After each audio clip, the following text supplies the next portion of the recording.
ಹನುಮ ಜಯಂತಿಯ ಶುಭಾಶಯಗಳು. ಭಾರತೀಯ ಸಂಸ್ಕೃತಿಯಲ್ಲಿ ಹನುಮ ಜಯಂತಿಯು ಕೇವಲ ಒಂದು ಹಬ್ಬವಲ್ಲ, ಅದು ಅಚಲ ಭಕ್ತಿ ಮತ್ತು ಅಪ್ರತಿಮ ಸಾಹಸದ ಸಂಕೇತ. ಹನುಮಂತನನ್ನು ಭಕ್ತಿ, ಶಕ್ತಿ, ಧೈರ್ಯ ಮತ್ತು ಕರ್ಮ ಜ್ಞಾನದ ಮೂರ್ತ ರೂಪವೆಂದು ಪೂಜಿಸಲಾಗುತ್ತದೆ. ವಾಯುದೇವನ ಮಗನಾಗಿದ್ದರಿಂದ ಅವನನ್ನು ಮಾರುತಿ, ಆಂಜನೇಯ ಮತ್ತು ಪವನಸುತ ಎಂಬ ದಿವ್ಯ ನಾಮಗಳಿಂದ ಕರೆಯಲಾಗುತ್ತದೆ. ಜ್ಯೋತಿಷ ಶಾಸ್ತ್ರದ ಪ್ರಕಾರ ಚೈತ್ರ ಮಾಸದ ಹುಣ್ಣಿಮೆ ತಿಥಿಯು ಏಪ್ರಿಲ್ 1ರ ಬೆಳಗ್ಗೆ 7:06 ರಿಂದ ಶುರುವಾಗಿ ಏಪ್ರಿಲ್ 2ರ ಬೆಳಗ್ಗೆ 7:41 ಕೊನೆಗೊಳ್ಳುವುದು.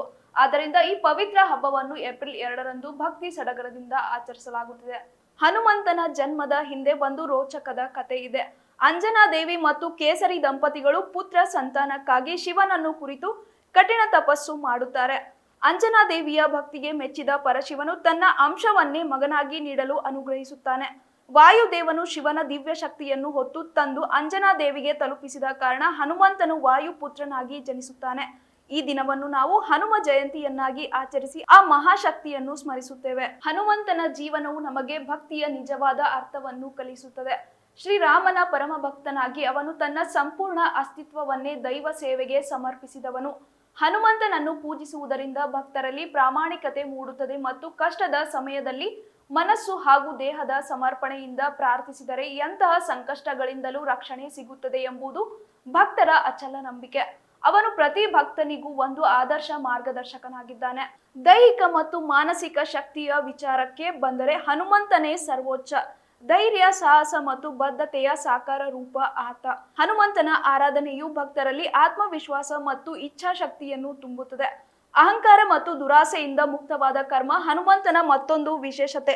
ತನ್ನಲ್ಲಿ ಅಪಾರ ಶಕ್ತಿ ಇದ್ದರೂ ಅದನ್ನು ಸ್ವಂತಕ್ಕಲ್ಲದೆ ಕೇವಲ ಪರಮಾತ್ಮನ ಮತ್ತು ಧರ್ಮದ ಸೇವೆಗಾಗಿ ಬಳಸಿದ ಮಹಾನುಭಾವ ಈತ. ಈ ಪವಿತ್ರ ದಿನದಂದು ಭಕ್ತರು ಸೂರ್ಯೋದಯಕ್ಕೂ ಮುನ್ನವೇ ಎದ್ದು ದೇವಾಲಯಗಳಿಗೆ ಭೇಟಿ ನೀಡುತ್ತಾರೆ. ಹನುಮಾನ್ ಚಾಲಿಸಾದ ಪಠಣವು ವಾತಾವರಣದಲ್ಲಿ ಆಧ್ಯಾತ್ಮಿಕ ಕಂಪನವನ್ನು ಸೃಷ್ಟಿಸುತ್ತದೆ. ಅನೇಕರು ಉಪವಾಸ ವ್ರತವನ್ನು ಆಚರಿಸುವ ಮೂಲಕ ಶಾಂತಿ ಮತ್ತು ಆರೋಗ್ಯವನ್ನು ವೃದ್ಧಿಸಿಕೊಳ್ಳುತ್ತಾರೆ. ಮೂರ್ತಿಯನ್ನು ಹೂವು, ಹಣ್ಣು ಮತ್ತು ಪಂಚಾಮೃತಗಳಿಂದ ಪೂಜಿಸಿ ಧ್ಯಾನ ಮತ್ತು ಜಪದ ಮೂಲಕ ಹನುಮಂತನ ಮಹಿಮೆಯನ್ನು ಕೊಂಡಾಡಲಾಗುತ್ತದೆ. ಹನುಮ ಜಯಂತಿಯ ಆಚರಣೆಯು ಕೇವಲ ಧಾರ್ಮಿಕ ವಿಧಿಯಲ್ಲ, ಅದು ಭಕ್ತರ ಜೀವನದಲ್ಲಿ ದೊಡ್ಡ ಬದಲಾವಣೆಯನ್ನು ತರುತ್ತದೆ. ಇದು ಮನಸ್ಸಿನ ಭಯ ಮತ್ತು ಆತಂಕಗಳನ್ನು ದೂರು ಮಾಡಿ ದೈಹಿಕ ಹಾಗೂ ಆಧ್ಯಾತ್ಮಿಕ ಶಕ್ತಿಯನ್ನು ಹೆಚ್ಚಿಸುತ್ತದೆ. ಜೀವನದ ಕಠಿಣ ಪರಿಸ್ಥಿತಿಗಳಲ್ಲಿ ತಾಳ್ಮೆ ಮತ್ತು ಧೈರ್ಯದಿಂದ ವರ್ತಿಸುವ ಕಲೆಯನ್ನು ಇದು ಕಲಿಸುತ್ತದೆ.